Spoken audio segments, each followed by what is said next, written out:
So we're back for a third round of Jujutsu Kaisen. What do you think? Well, I'm really enjoying it so far. Can't believe we're like halfway through. And I have to say that I now have yet another favorite character. Is that getting to be a problem for me? A little bit.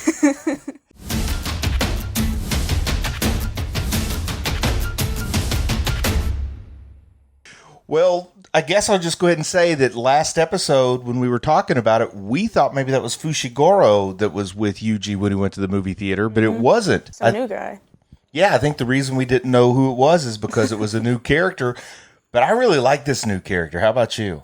Yeah, at first I was like kind of iffy on him, but as I saw him more, I was like, oh, okay, he's kind of cool. Brings a whole new dimension into it. And, I watched it both with subtitles and with the dub. And in the dub, he almost sounds kind of robotic when he talks too, which is a cool character trait. I didn't pick that up in the subs, but maybe I'm not sophisticated enough to pick that up in the sub. But there are some nice twists and tragedy in this set of episodes. So should we get into it? Yep. So with episode 9, we start off seeing this boy in high school named Junpei, and he's getting bullied pretty badly. Yeah. That seems to be a pretty running theme in a lot of animes. There'll be like a wimpy kid being bullied so hard. Do they always kind of become a villain? Not always. Sometimes they end up being the protagonist. Okay, because this is a pretty tragic one. And he says something that I thought was kind of cool. And I want to talk about the sort of little bit of deeper meaning behind this. But what he says is that if he had a button and he could push it and everyone he hates dies, he wouldn't push that button.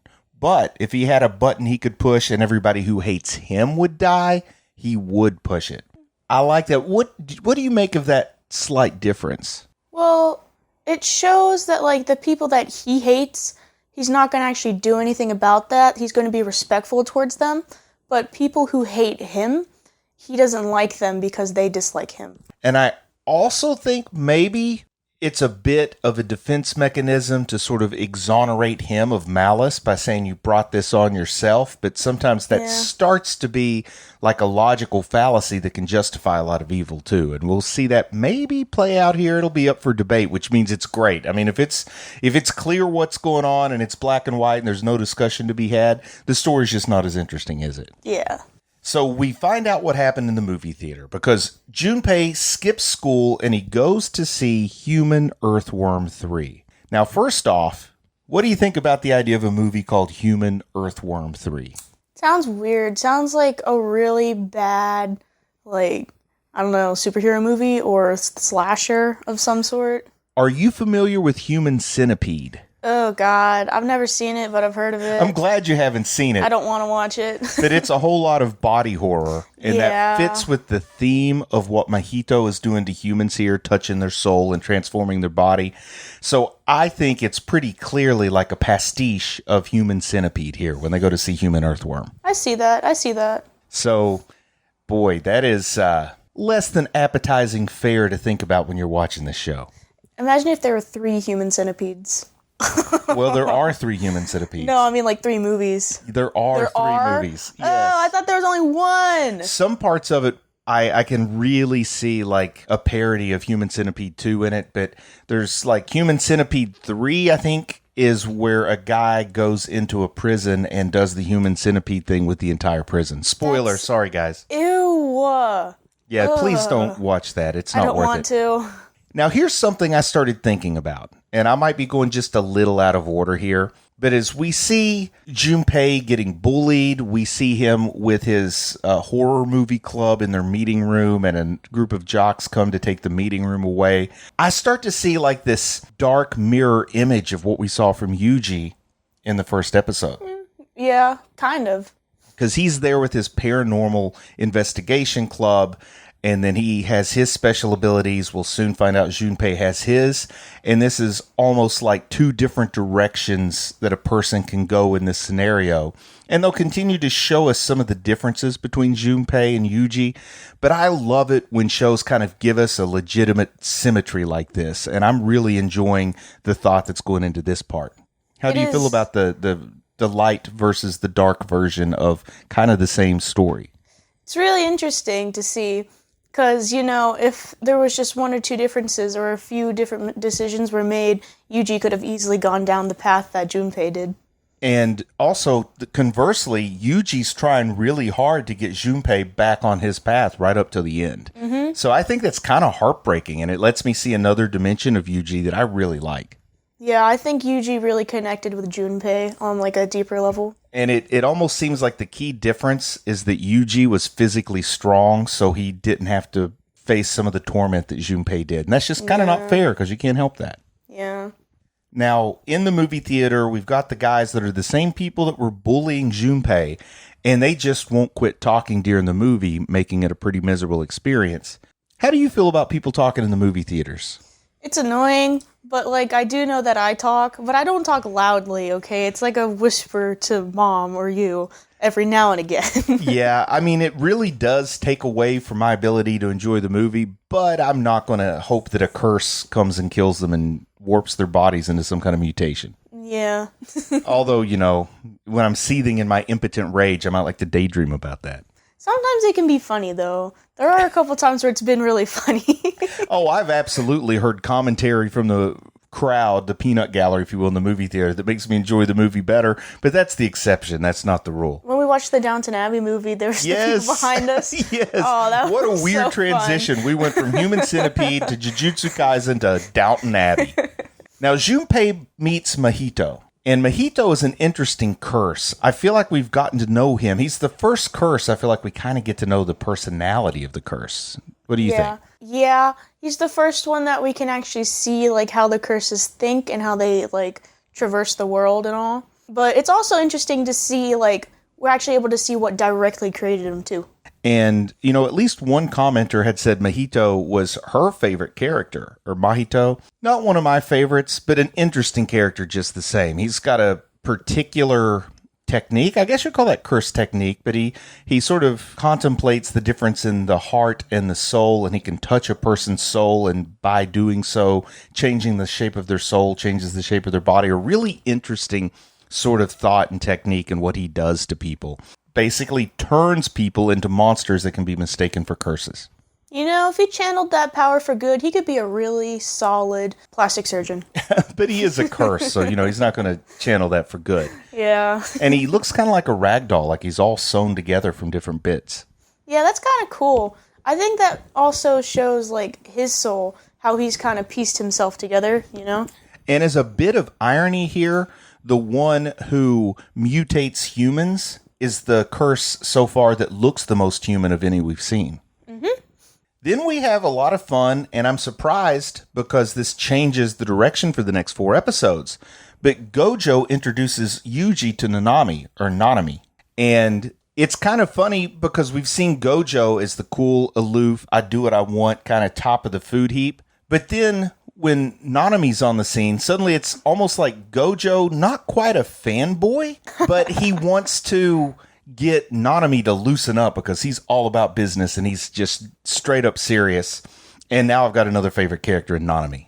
It's a nice polar opposite. Yeah, and in the Juju Stroll, Gojo has a lot of fun trying to get under that stiff collar of Nanami. And as the show goes on, it's interesting because Nanami talks about, he respects that Gojo's really powerful, but he hates him because he doesn't take anything seriously. And he compares Mahito to Gojo. Yeah. And then also, Nanami feels like Yuji is still a child. And he says, despite your strength, you still, you've only been alive so many years, you lack experience, and you still need guidance and protection. And it's also like a nice counterpoint because it feels like Gojo wants to maybe throw him in over his head before he's ready, whereas Nanami wants to actually systematically explain things and teach him. And it's kind of nice to have these two different mentors. And I almost wonder if Yuji's going to find himself at a crossroads where he has to pick a path to follow or something. Yeah, I understand where both of them are coming from, though, because Yuji is obviously very powerful, and he's very exceptional, in terms of being a Jujutsu sorcerer. But Nanami, he's worried about what Yuji has to see and what Yuji has to go through and, how much mental stress that's going to put him under. But Gojo's kind of whatever. And also, I talked about Junpei and Yuji sort of being mirrors of each other. Here we have Gojo and Nanami being mirrors of each other, where I feel like it's the middle road between them that's probably the best way to go, but we still see the super serious and the absolute never serious. And both extremely powerful, though I'm going to say, from what I'm picking up, I think Gojo's significantly more powerful than Nanami. Yeah, Gojo's just kind of like super OP, but he doesn't ever really like do much, so that's kind of nice. Like they have like a super powerful person, but they're not exploiting him. It's like he'll just, okay, boom, everything's better. I guess we should talk a little bit about Nanami's curse technique. Mm-hmm. He has this ability to create a weak spot or like a line that when he strikes it, it's going to just break up the structural integrity, whether it's a person, place, or a thing. I guess not so much a place other than a wall is kind of a place. That's more of a thing, I guess. But he talks about this 7-3 ratio, and that may have gone over my head a little bit. Does that mean anything to you, the 7-3 ratio? No. Because you're closer to geometry and math, so I bet if I looked it up, I would find some significance, but I'm afraid of finding spoilers too, so I'm not trying to look it up. Plus, I like to have fun and guess. But I guess 3 is less than half of 7, so maybe it just means like too many units of weight that can't hold it. It's unsquare, It's just 7/10. I don't know what that means.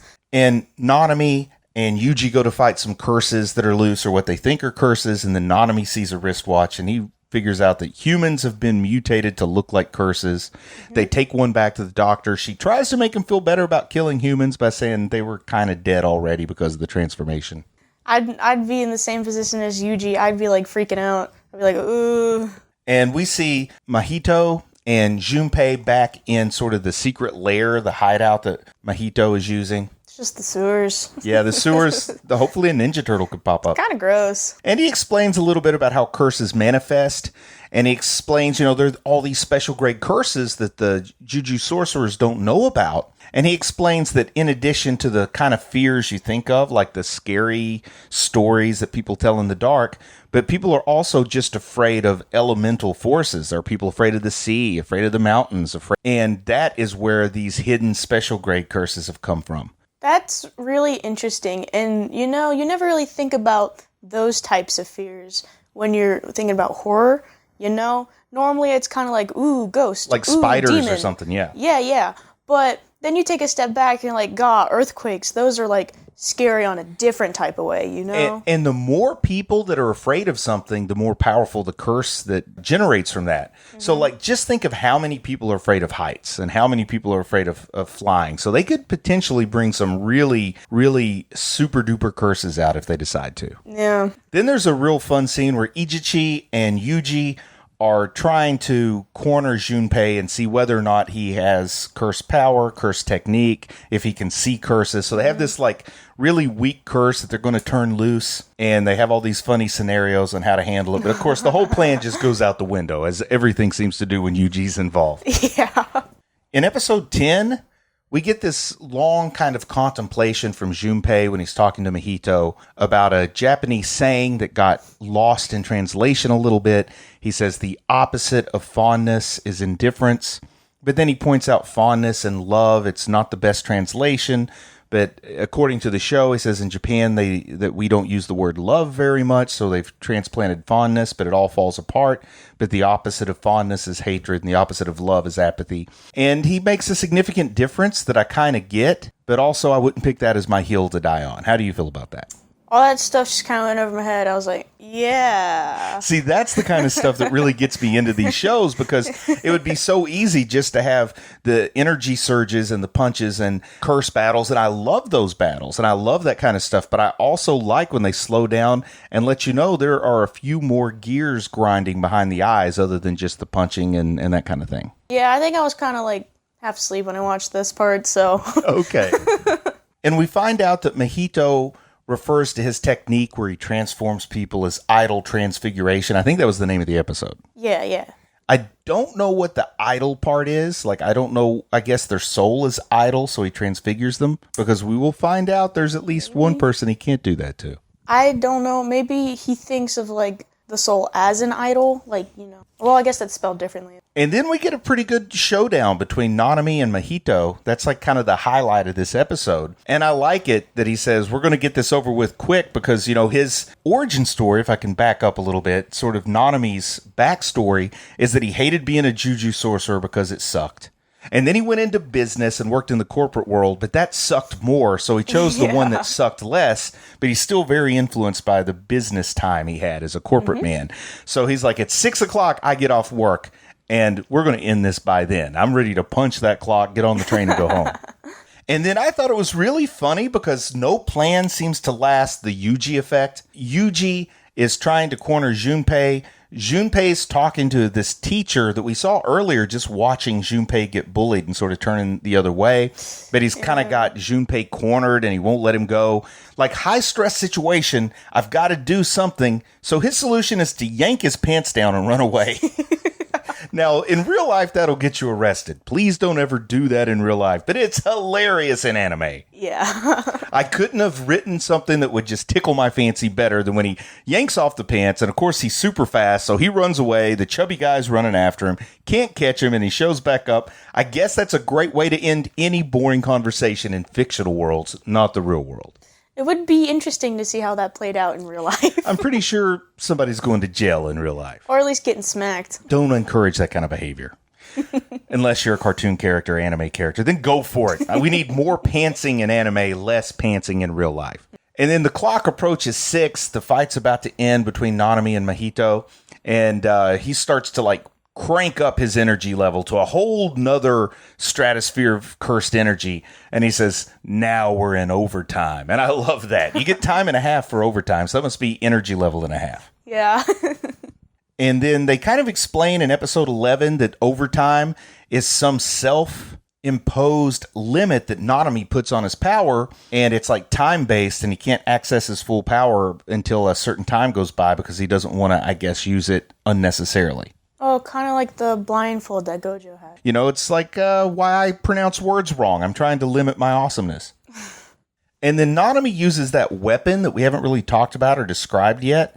It kind of looks like a hatchet almost, like it's like a fat sword or a long hatchet. Yeah. But he keeps it wrapped and he uses the blunt side just to show that it's a focus point for his cursed energy and cursed technique. It's not really the sword that's cutting arms and legs off. Kind of like somebody wrapped up a butcher's knife, like, here you go. And he wrapped it in something that to me looks almost like Dalmatian print. Yeah, maybe it's like a seal. Or maybe those are just like really old blood stains that have turned black. Ew. Or maybe...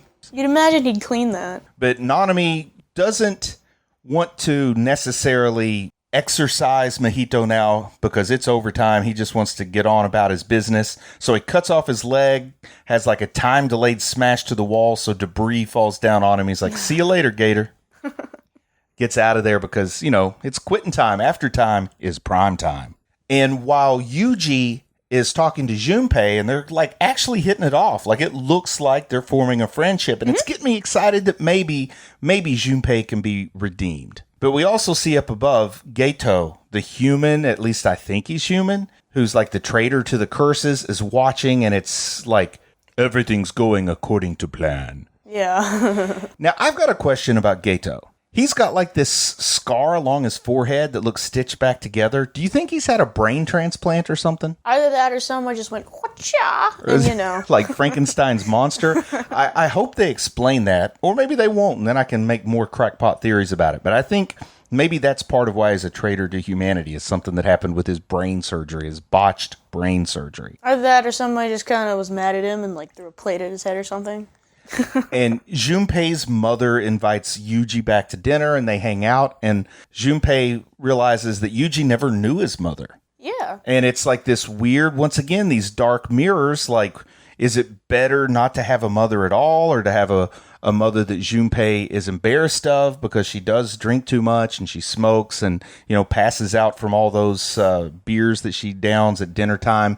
And it just throws a lot of not easy to answer questions at you. She does seem decent, though, because she's not forcing him to go into those situations where he's getting beat half to death, Yeah. And then, of course, it's also funny because Ijichi is so stressed at this point. And I love seeing him get stressed out. He's the guy stuck being stressed out through this series so far. He's always worrying. And then tragedy strikes. Just when, I think maybe Yuji can get through to Junpei, then it's like tragedy strikes at that moment. And one of Sukuna's fingers is in their apartment, and we see a curse come up behind his mother. And later we'll find out she was just horrifically murdered. Yeah. At first I thought they were going to try and pin it on Yuji. That's exactly what I was thinking, particularly since he has Sukuna's fingers inside of him, and he's kind of bonded with Sukuna. Three. This would have been the fourth. Ugh. It's almost a whole hand. And Junpei, he's had it. He's snapped. And I mean, you can understand why he would be snapped. Nothing good has happened to this guy. The closest thing to good in his eyes, other than Yuji being his friend, but even Yuji had to leave him, is Mahito taking him under his wing, a lot like Emperor Palpatine and Anakin Skywalker, if I can use my old guy Gen X Star Wars analogy here. Toxic relationship. And then, of course, Junpei goes to the school where a cursed veil is put over it, puts all the kids to sleep with his cursed energy, and he starts taking his frustrations out on his bully. Yeah. And Yuji shows up and tries to say stop. And a very interesting battle follows between the two. And of course, it makes sense that Nanami didn't want Yuji to go, but it's Yuji. Of course he's going to go. This is his new friend, right? Yeah, and Yuji's just kind of stubborn like that anyways. And also, Nanami is very pragmatic, which means he wants to do what's right, not what's emotional. Mm-hmm. Then Junpei has his Shikigami, his big jellyfish, because his curse technique we found out is poison, and jellyfish are poison. And he starts to battle Yuji, and a big battle unfolds. And I'm waiting for Yuji to say, "You have to stop, Junpei. I have the high ground." Do you get that reference? No. That's another Star Wars reference. But they do have a very involved fight. And I think this is my favorite fight so far. Not only because it's a good fight, but like the emotional stakes. Like I really want this fight to end a certain way, and it doesn't. Yeah. But we get this really sweet moment where I think there's still hope for this having a happy ending, where Yuji talks about taking Junpei back to Jujutsu Tech and letting him learn to be a Jujutsu sorcerer, and he has like this happy little image in his mind, this little fantasy in his mind. And he says, no matter what happens, run, because I don't want you to get hurt here. And that's a real heart twister with what happens next. Oh, yeah. Because Mahito, the one pretending to be Junpei's friend, who of course is just using him. I mean, we knew that as a viewer from the very beginning, but he actually uses his idol transfiguration on Junpei, turns him into this kind of mutant monster thing, and essentially gives him a death sentence because we've found out before that humans can't survive in that form forever. Yeah, that was pretty bad. And Yuji absolutely begs Sukuna for help. And Mahito's hoping that he's willing to make a deal with Sukuna, because that's kind of what's at the core of everything they're doing here is they want to get Sukuna empowered and on their side. Mm-hmm. And Sukuna just says, no way, I'm not going to help you, and just taunts him. I know.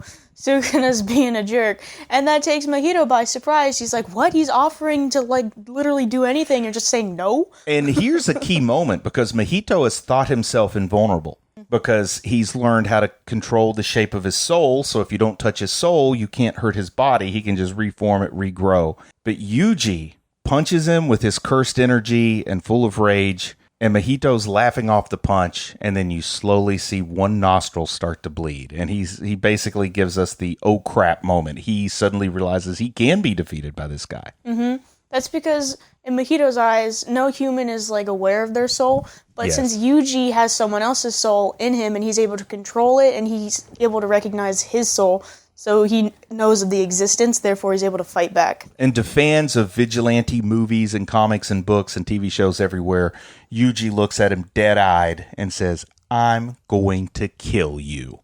And that's one of those things that a guy like me who likes the kind of stories and shows I like that moment a lot. Mm-hmm. It's really cool. And another awesome moment where Sukuna, as bad as he is, he really does a cool thing here because Mahito tries to touch Yuji's soul and Sukuna's waiting for him there and he says, this is it. This is your free pass. You do that again, I will end you. Yeah. So that gives Yuji another level of protection, which I have to think, I'm cynical. I don't trust Sukuna. I said last time we were talking that I believe that Yuji probably did make a deal and he doesn't remember it because he claimed, the deal would result in amnesia and he couldn't remember anything. And I think this is more evidence that Sukuna has a bigger plan and he doesn't want Mahito to get in the way. Also, it's probably self-preservation because True. As soon as Yuji dies, Sukuna, he's lost those. Yeah, he doesn't have fingers. that vessel anymore. Mm-hmm. And he's just kind of gone.